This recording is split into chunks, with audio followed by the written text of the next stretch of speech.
Hey comic book fans, today we're talking about Rogue Sun issue 1. We're finally caught up on Radiant Black series and we did the entire series of No One. So now we're moving on to other characters in the Massiverse, and I'm very excited to talk about Rogue Sun because when it comes to this universe, they offer very different aspects and genres.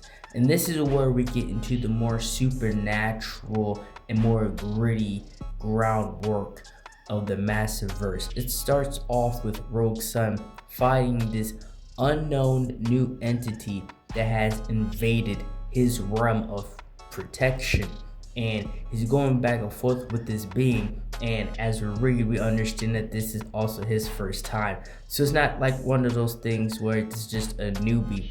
This is new for us and him as the character, but this individual, this entity, is speaking as if there's more than one of them, like if it's a cult or whoever this being is harvests more than one soul spirit. And it says that I am the embodiment, or we are the embodiment of your sins, and it overpowers Rogue Sun. And the people that was around, the regular citizens, spoke like Rogue Sun got this until they saw him defeated and crashed. And whoever this unknown entity and villain was overpowered this character and essentially and unfortunately killed him. And that's when we move on to this character. This is a kid in high school, and he is not like a Peter Parker or anybody you would believe that this comic book character would be. He's actually the exact opposite. He's not technically a bully, but he pretty much bullies nerds into doing his homework for him, and in return he keeps other bullies off of them. And between that and not being the very best, I would say, boyfriend of all time, this guy is really reckless. He really doesn't care. He has a rogue spirit, I would say.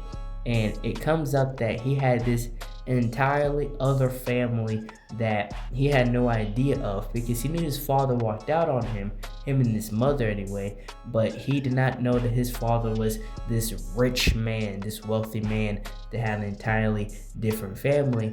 And now he is, brought into this new family. And the thing that I like about this story is that everybody already knew he was Rogue Sun.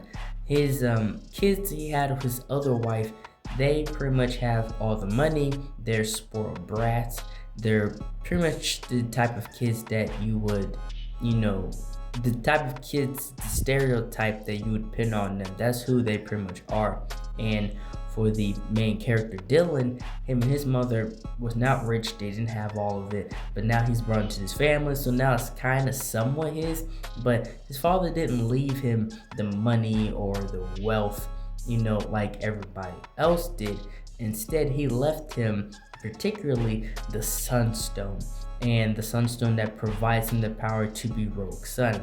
And the dynamic of the story is, obviously and understandably, Dylan hates his father, and he didn't know him all that well, but just the fact that he left him his mother and the story that he was told, he hates his guts. He really doesn't want anything to do with him, but his father entrusted him with the Rogue Sun after his death. So he has now inherited the power and to be the protector of the city of New Orleans and pretty much this realm of existence altogether. And he's going to have to, grow up very fast. At least that's what you would think. And he ends up turning to Rogue Sun that night, because how the power works pretty much is anytime there's a trouble, a supernatural force, or any threat, the Sunstone lights up pretty much like a spider sense. And that's when you know that you need to pretty much jump into action. And I like the design of Rogue Sun. He's a very cool character, unique name, power, and the backstory. of this character. And as we talk more and go into the comics and videos, we understand the lore. But the villain in this one, the guy in the suit with the blank face mask, and you know, him and his goons, it's just a really simple but nice design. And even he knows that this is not the same Rogue Sun that he is used to, that this is somebody new. So obviously he overpowers and beats Dylan. He beats him up and is able to escape. And then that's when we see his father, which is supposed to be dead, but he is standing in front of him. He's not saying really anything encouraging. He's pretty much look at him like, that's pathetic of you.